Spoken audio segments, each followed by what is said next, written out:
Bismillahirrahmanirrahim. Assalamualaikum warahmatullahi wabarakatuh. Marilah kita memanjatkan puji dan syukur atas kehadirat Allah Subhanahu wa Ta'ala karena telah memberi kita kesempatan untuk bertemu di ruangan ini dengan keadaan yang sehat. Saya selaku moderator akan mendampingi jalannya acara pada siang hari ini, yang mana pada acara tersebut akan dibahas mengenai diseminasi budaya positif di sekolah. Sebelum memulai acara, ada beberapa rangkaian acara yang akan berlangsung pada hari ini. Yang pertama adalah pembukaan yang sementara berlangsung. Yang kedua adalah sepatah kata dari Bapak Kepala SD Negeri 1760, dan yang ketiga adalah presentase dari guru penggerak, dan yang keempat adalah tanya jawab, dan terakhir penutup. Kita langsung saja ke sesi pertama, yaitu pembukaan. Mari kita ucapkan Bismillahirrahmanirrahim bersama-sama. Baiklah, selanjutnya adalah saya persilahkan kepada Bapak Kepala Sekolah untuk memberikan sepatah kata dari kegiatan ini.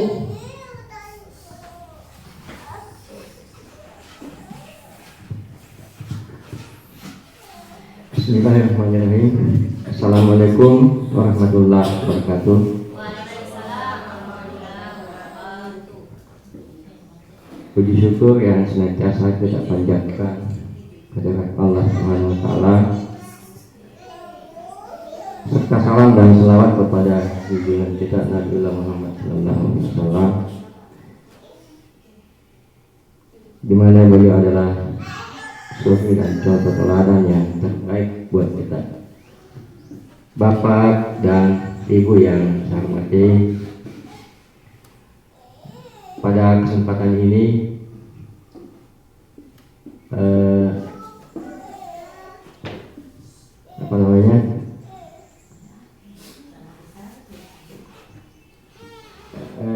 teman kita, salah satu calon guru penggerak di SD 176 akan membawakan presentasenya tentang diseminasi budaya positif, di mana diseminasi budaya positif ini erat kaitannya kita kembangkan di sekolah, terutama di dalam kegiatan belajar mengajar kita di kelas, di mana budaya positif ini akan membuat suasana untuk meningkatkan partisipasi siswa dan memotivasi belajar di dalam kelas.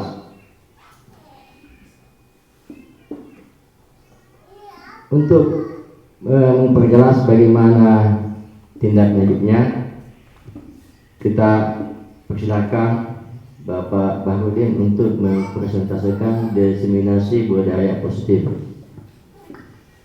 Itu dari saya. Sekian. Assalamualaikum warahmatullahi wabarakatuh.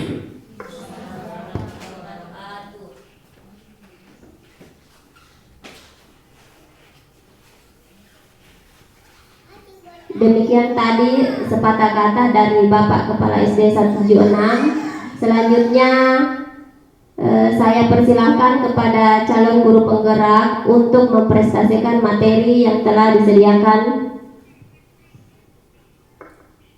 Saya persilahkan Pak Bahar dengan hormat. Next.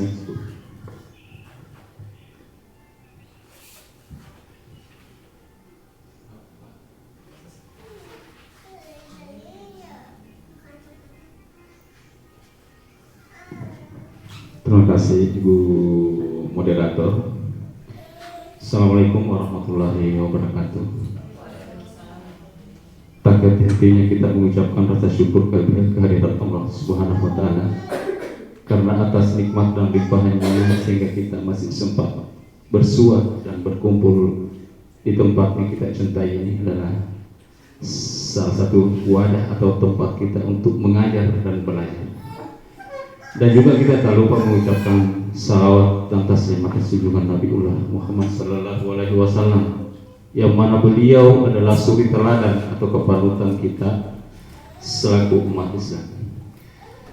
Untuk mengefisienkan waktu, saya langsung saja ke materi yang saya akan bawakan, itu adalah budaya positif.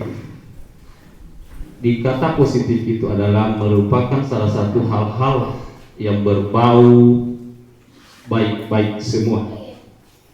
Nah, kebalikannya itu adalah negatif.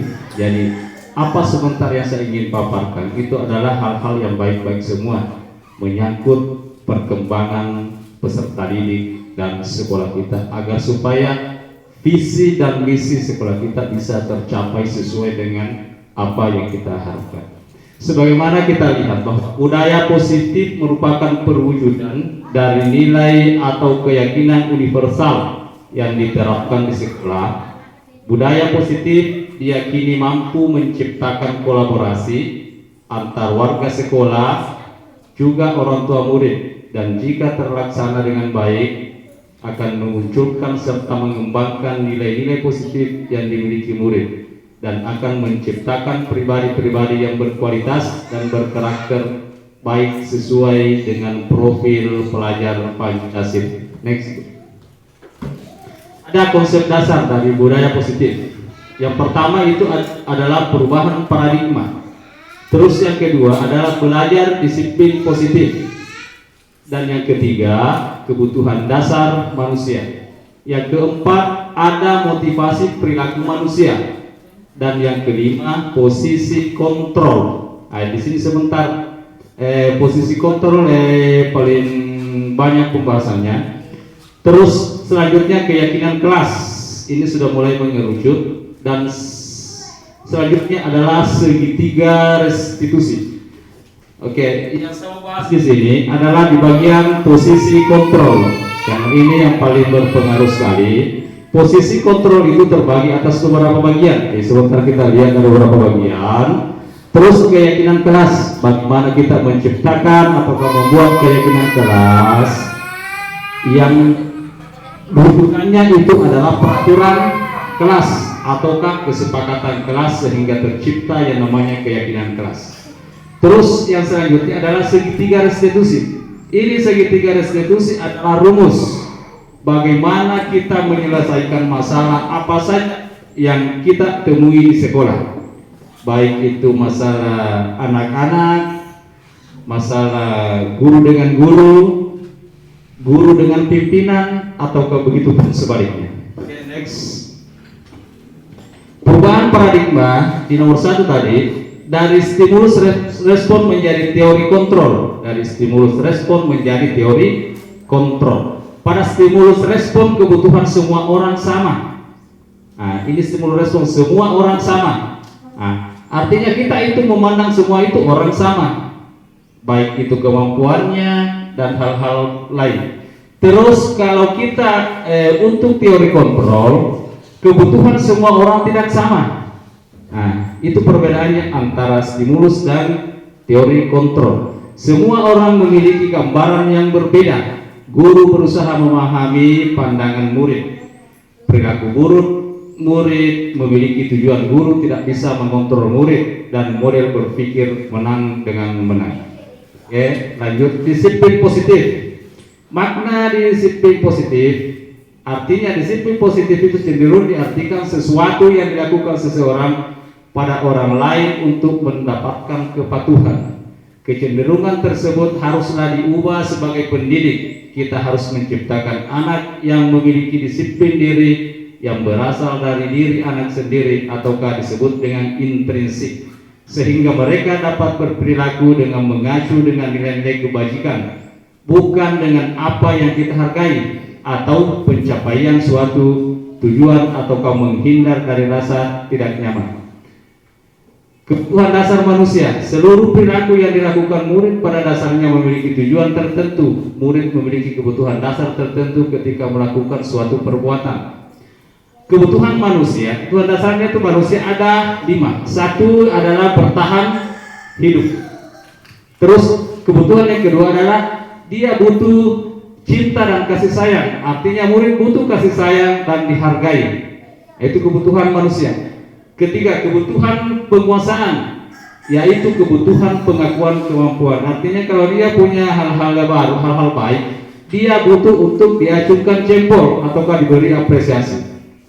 Terus yang selanjutnya, kebutuhan kebebasan, yaitu kebutuhan akan pilihan. Jadi dia punya kebutuhan untuk memilih apa yang dia inginkan. Terus selanjutnya, kebutuhan kesenangan, yaitu kebutuhan akan merasa senang. Terus selanjutnya, motivasi perilaku manusia untuk menghindari ketidaknyamanan ataukah hukuman. Murid, apa yang akan terjadi apabila saya tidak melakukan? Hal tersebut merupakan motivasi eksternal. Jadi ada 2 motivasi di sini Bapak Ibu. Terbagi 2, yaitu ada eksternal dan ada internal.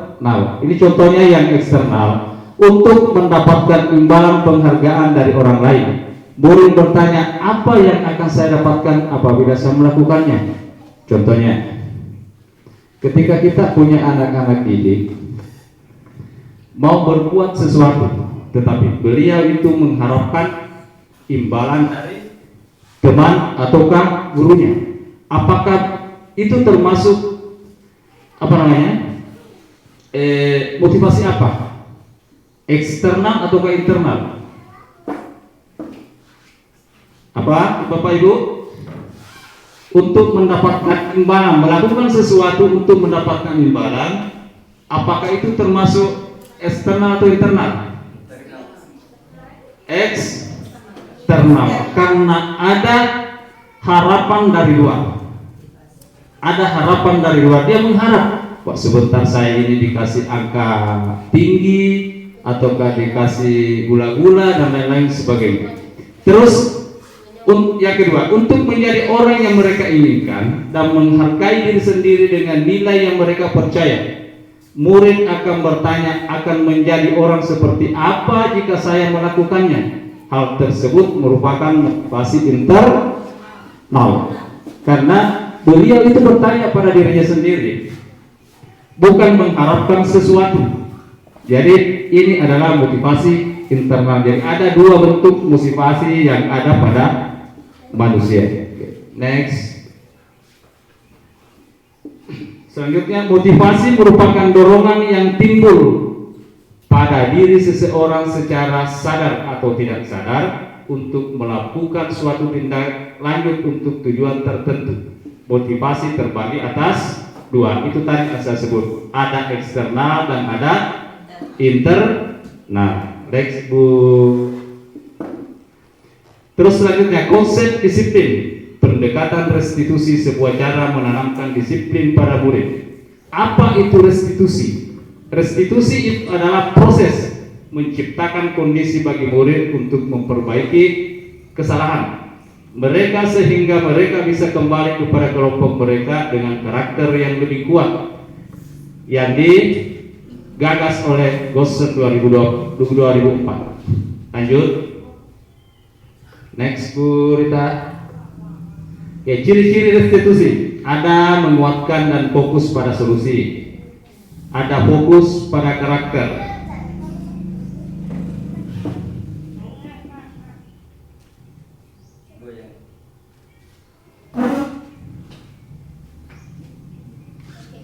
Oke. Ada bukan menebus kesalahan tapi belajar dari kesalahan. Mencari kebutuhan dasar yang mendasari tindakan. Tawaran bukan paksaan. Memperbaiki hubungan, menuntun untuk melihat ke dalam diri. Itulah ciri-ciri restitusi. Terus perbedaan kasus. Murid datang terlambat ke sekolah. Ini ada kasus murid datang terlambat. Di situ ada hukuman, konsekuensi dan restitusi.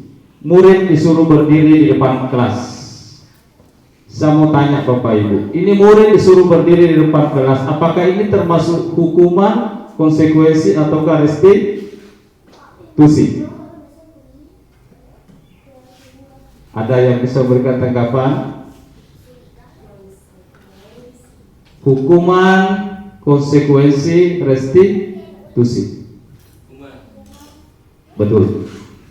Hukuman, saya sedikit menjelaskan lebih dalam itu hukuman. Hukuman itu adalah sesuatu atau tindakan yang dilakukan oleh seseorang yang bersalah dengan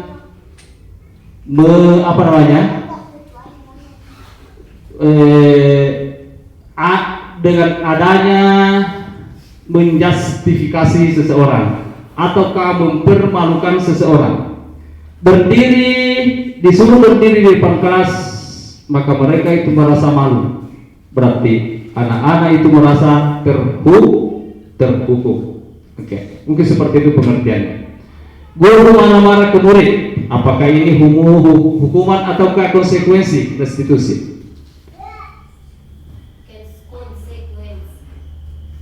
Apa di sini Bu? Apa?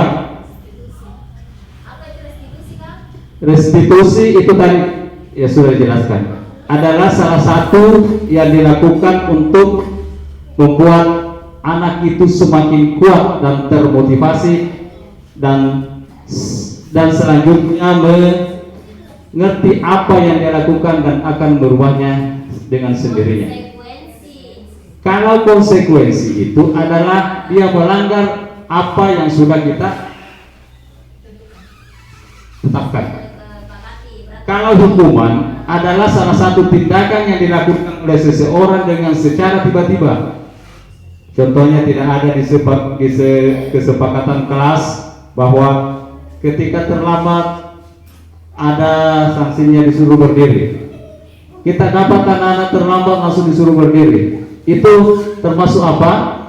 Termasuk hukuman, karena itu tiba-tiba mempermalukan siswa.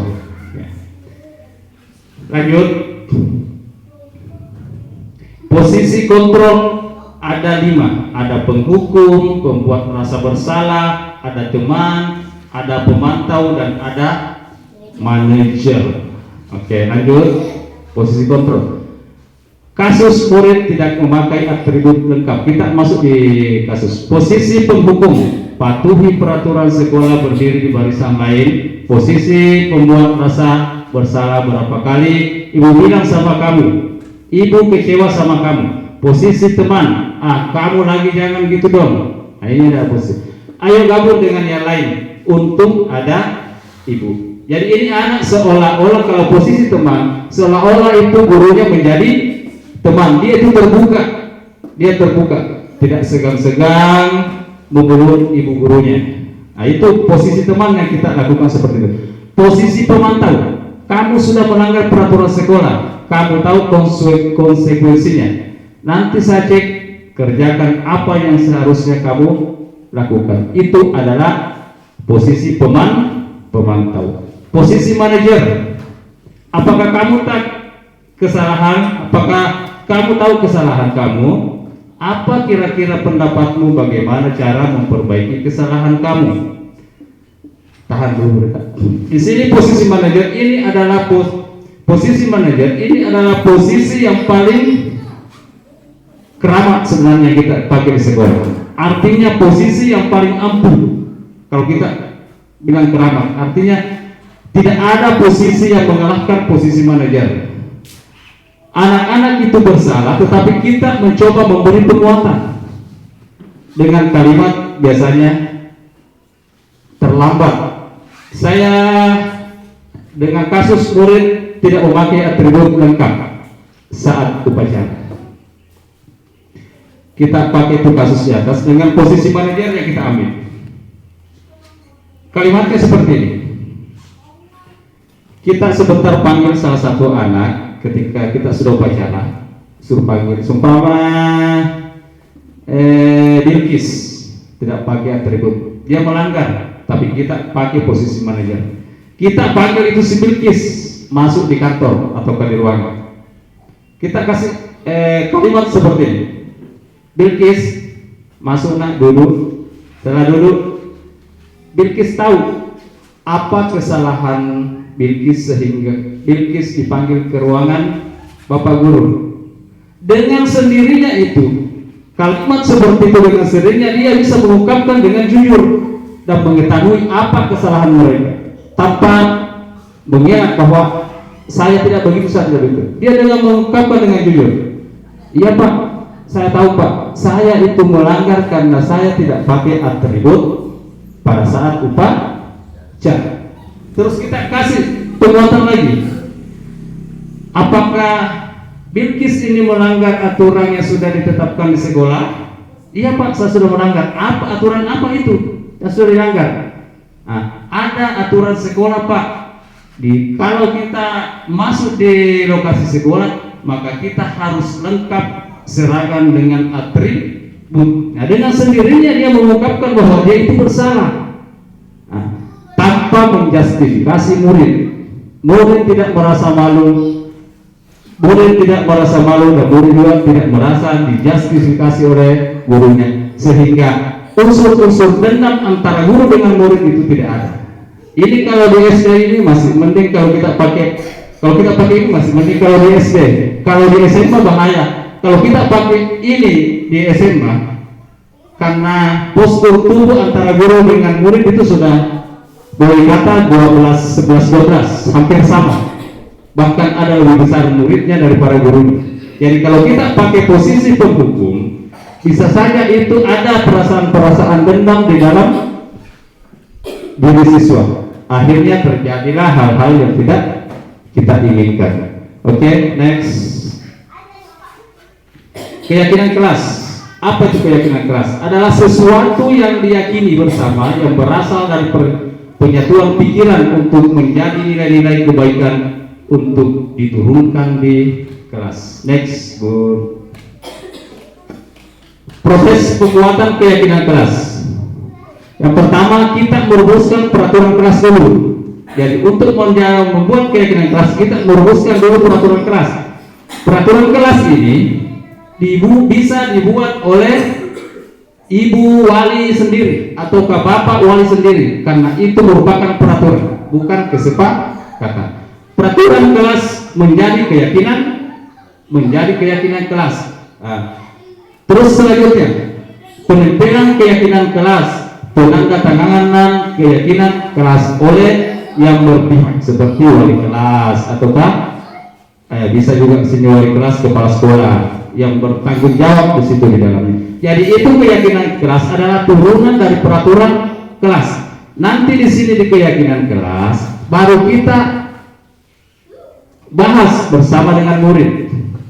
Nah, ada peraturan kelas yang saya sudah bikin seperti ini. Nah, ada kembali dari anak-anak. Ini di nomor 1 apa namanya?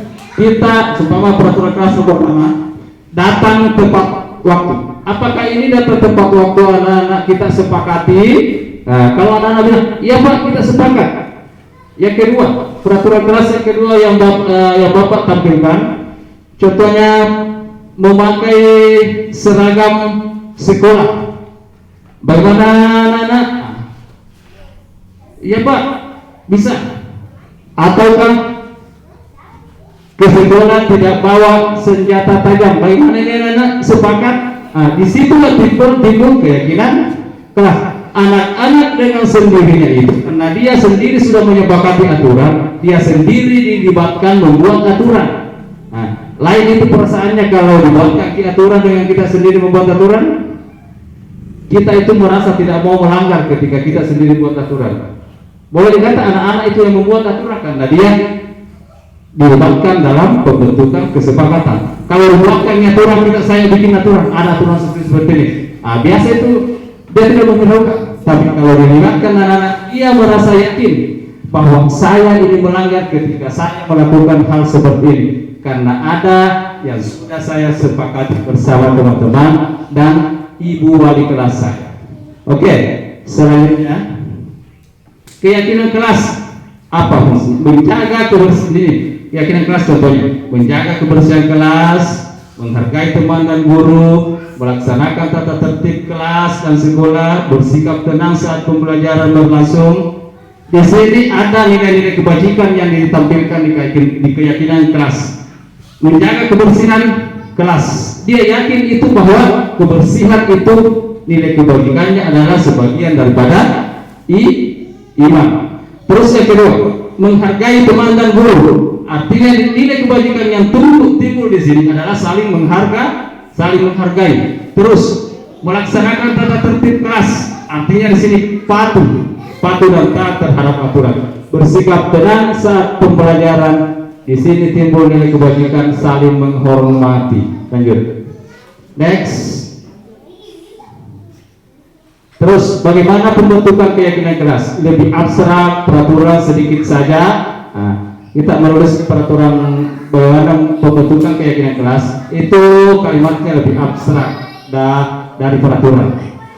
Sedikit saja. Artinya sedikit saja kalimatnya itu simple, singkat. Terus ketiga, berupaya pernyataan universal sesuai dengan kondisi agar mudah diterapkan. Artinya sesuai dengan kondisi sekolah kita. Dibuat dalam bentuk positif. Artinya di sini dibuat dalam bentuk positif. Kita tidak diharuskan pakai kalimat negatif. Contohnya, dilarang datang terlambat. Apakah itu kalimat positif atau negatif? Negatif. Itu Bapak Kepala Sekolah telah menjawab bahwa dilarang terlambat sekolah merupakan kalimat negatif, tapi hasilnya sebentar sama. Kita pakai kalimat positif. Datang tepat waktu. Itu kalimat positifnya. Dilarang dibuat dalam bentuk kalimat positif. Kalau kalimatnya sebentar kita buat itu di keyakinan kelas, dilarang datang terlambat berarti kita menggunakan kalimat negatif. Kalimat positifnya itu adalah datang tepat waktu. Hasilnya itu sama. Oke. Terus semua warga kelas ikut serta terlibat dalam pembuatan keyakinan kelas. Bagaimana pembentukan keyakinan kelas? Artinya semua warga kelas. Warga kelas itu adalah mulai dari wali, murid-murid, itu warga kelas, bukan warga sekolah. Kalau warga sekolah mulai dari pimpinan sampai murid-murid. Oke, next good. Ini segitiga institusi. Ini segitiga institusi adalah penyelesaian masalah. Agak-agak harus ada. Di sini ada validasi tindakan, ada menanyakan keyakinan, ada menstabilkan identitas. Di sini ada kalimat menstabilkan identitas. Di sini tidak bisa dibaca kita. Oke, lanjut saja. Oke, kita gunakan kalimat restitusi di sini. Ada di restitusi itu ada 3. Menstabilkan identitas dulu, baru menanyakan keyakinan, terus apa lagi tadi? Menstabilkan identitas, menanyakan keyakinan. Kasih kembali di slide sebelumnya, Bu Rita. Validasi tindakan. Oke. Kita masuk ke kasus. Kita mencoba menerapkan. Kita coba terapkan di murid kita. Kalau terlihat, kasus 1. Kita bisa melihat dan membaca. Catlin ini adalah murid. Catlin tidak memakai sepatu saat pelajaran setelah istirahat. Pertama, guru melihat ada siswa yang tidak memakai sepatu saat istirahat. Kedua murid itu dipanggil untuk mengklarifikasi. Langkah 1 adalah menstabilkan identitas. Ada anak-anak ini tidak pakai sepatu. Catlin masuk, dipanggil sama gurunya. Assalamualaikum Bu. Bu guru menjawab, waalaikumsalam. Silahkan masuk, silahkan duduk. Catlin, terima kasih Bu. Guru, Catlin, kamu tahu mengapa dipanggil ke sini? Catlin, kenapa ya Bu? Ini Cetri, mungkin karena saya tidak memakai sepatu. Muncul nilai kejujuran di dalam. Guru, iya betul, kamu membawa sepatu kan?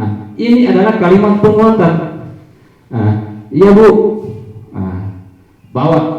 Guru, Cetri setiap manusia, gurunya berkata, Guru, Cetri setiap manusia pernah berbuat kesalahan, termasuk ibu guru. Hal itu adalah hal yang wajar, dan setiap tindakan dari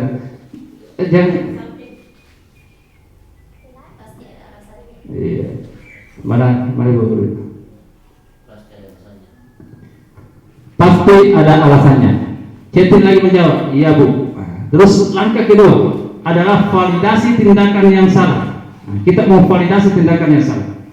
Bu Guru, Cetri pasti punya alasannya. Mengapa kamu tidak memakai sepatu? Ya Bu, kan tadi baru sholat duha di musala Bu. Baiklah, di musala memang harus melepas sepatu. Tapi kalau di kelas, apakah boleh tidak memakai sepatu? Cetri, tidak Bu, maaf saya salah Bu. Setelah sholat saya langsung bermain. Jika tidak pakai sepatu lebih enak rasanya kita main. Langkah ketiga adalah menanyakan keyakinan kelas. Walaupun kamu nyaman tidak memakai sepatu, kira-kira apakah itu sudah memenuhi keyakinan kelas kita? Cetri menjawab, tidak Bu. Kamu masih ingat keyakinan kelas kita? Kita menanyakan keyakinan kelas kita. Datang tepat waktu, menjaga kebersihan, memakai seragam lengkap. Jadi itu melanggar di bagian ketiga. Apa bacaannya itu Guru? Itu Guru. Nah, ternyata kamu masih ingat ya. Lalu apa yang akan kamu lakukan selanjutnya? Cetri, saya akan langsung memakai sepatu setelah sholat. Saat bermain juga saya akan tetap memakai ya Bu. Bu Guru, baik, mulai kapan kamu akan melaksanakannya? Cetri, sekarang Ibu sampai kelas. Sekarang Ibu sampai kelas saya akan langsung memakai sepatu Bu. Bu Guru, bagus. Kamu sudah berusaha untuk menjadi lebih baik. Ibu doakan semua kamu menjadi anak yang selalu mematuhi aturan sekolah. Baik Bu, terima kasih. Ini sama lepas pertanyaan. Ini yang dilakukan oleh ibu guru ini, apakah posisi penghukum, posisi manajer, posisi pemantau, ataukah posisi apa? Apa Bu? Betul, manajer. Tahan di situ berikan, tahan di situ, tahan di slide itu. Ya. Ini adalah posisi yang teramat, posisi manajer, mengalahkan semua posisi yang ada di depannya. Anak-anak ini tidak merasa dijustifikasi, tidak merasa dipermalukan, tetapi anak-anak tetap mengakui kesalahannya sendiri. Dengan sendirinya dia akan merubah kesalahan yang dia lakukan tanpa disuruh. Tidak ada kata perintah di sini bilang jadi begitu. Dia sendiri meyakini dirinya bahwa insya Allah Bu, saya akan memakai sepatu lagi ketika masuk kelas. Tidak disuruh itu sama ibu guru bilang pakai sepatu gitu. Cuma dia menanyakan keyakinan apa yang sudah dilanggar. Saya melanggar Bu, keyakinan memakai pakaian seragam. Terus di situ tadi di tindakan validasi tadi, kita memberikan ke bawah ke berita. Validasi tindakan, oke. Validasi tindakan yang salah. Di sini kita validasi tindakan yang salah, tetapi kita tidak menekan anak-anak. Artinya anak-anak itu mengakui kesalahannya sendiri. Itu adalah tindakan validasi. Jadi ada 3 di sini rumusnya kalau kita bikin kalau kita masuk di segitiga restitusi, namanya saja segitiga ada 3. Kita validasi menstabilkan dulu. Distabilkan itu dulu identitas. Artinya anak-anak itu datang dengan rasa bersalah, kita stabilkan sehingga anak-anak itu merasa bahwa saya ini tidak merasa bersalah dengan kata-katanya ibu guru. Karena ibu guru memberikan kalimat-kalimat yang lembut tanpa menjustifikasi. Akhirnya identitasnya tadi itu anak-anak anak-anak salah menjadi tidak salah. Itu disebut dengan menstabilkan, menormalkan identitas. Terus kita masuk ke validasi tindakan. Kita mau validasi tindakan, apa tindakan yang selanjutnya yang akan dilakukan. Nah, itu. Terus kita menanyakan keyakinan agar supaya anak-anak ini tahu kesalahannya. Keyakinan keras, apakah sesuai dengan apa yang anak-anakku sekalian sudah sepakati keyakinan keras yang Anda lakukan? Nah, dengan sendirinya Anda menjawab, iya Bu, tidak sesuai. Nah, kira-kira apa yang Anda lakukan selanjutnya, nak? Nah, saya akan memakai sepatu Bu. Tanpa diperintah, dia akan melakukan sesuatu yang baik. Ada pertanyaan Bapak Ibu sampai di sini? Ada juga kasus yang saya tampilkan. Ada kasus yang tampilkan Bu. Oke. Kasus 2. Kita coba menyelesaikan yang kasus 2. Kasus 2, Sabrina hari itu bangun terlambat dan terburu-buru sampai di sekolah. Dia pun akhirnya sampai di gerbang sekolah, tapi baru menyadari kalau dia tidak menggunakan sepatu hitam. Seperti tertera di peraturan sekolah di depan pintu kelas, Bapak Lukman memperhatikan sepatu Sabrina yang berwarna coklat. Sabrina berusaha menjelaskan bahwa dia terburu-buru dan salah mengenakan sepatu. Pak Lukman menanyakan, Sabrina, apa peraturan sekolah tentang seragam warna sepatu? Sabrina menjawab, sudah mengetahui sepatu harus berwarna hitam, namun terburu-buru dan salah mengenakan sepatu. Selain tidak mungkin kembali pulang karena rumahnya jauh, Pak Lukman tetap bersikeras pada peraturan yang berlaku dan mengatakan, ya sudah, kamu sudah melanggar peraturan sekolah, kamu salah, sudah terlambat, salah pula warna sepatunya, segera buka sepatumu. Kalau tidak bisa mengenakan warna sepatu sesuai peraturan. Burita, atas sedikit. Sabrina meminta maaf dan memohon kembali kepada Pak Lukman agar tetap dapat mengenakan sepatunya dan berjanji tidak akan mengulang kesalahannya lagi. Namun Pak Lukman tidak mau tahu. Nah, tidak, kamu telah melanggar peraturan sekolah.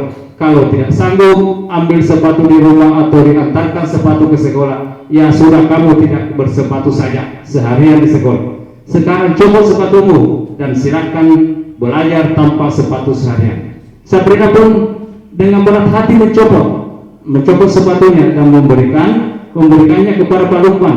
Seharian dia tidak berani berkeliling sekolah karena malu dan lebih banyak berdiam diri di kelas tanpa alas sepatu. Pertanyaannya di sini,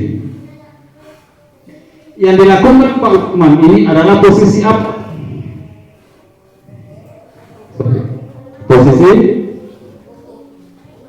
Posisi hukuman. Nah, karena dia mempermalukan anak muridnya di depan teman-temannya, itu adalah posisi hukuman. Nah, akhirnya anak-anak itu merasa dijustifikasi. Itu perbedaan antara posisi manajer dengan posisi hukuman. Ada pertanyaan Bapak Ibu? Kalau tidak ada, demikian dari saya. Lebih dan kurangnya pemaparan materi saya itulah yang saya dapatkan dari CBP. Saya berdiri di sini hanya karena tugas ingin berbagi, bukan saya bermaksud untuk menggurui. Saya ini jauh lebih di bawah daripada kemampuan bapak-bapak dan ibu-ibu. Bukan bahwa saya ini bisa, tetapi saya ini ingin melakukan sesuatu hal yang baik. Demikian dari saya, lebih dan kurangnya mohon dimaafkan. Assalamualaikum warahmatullahi wabarakatuh.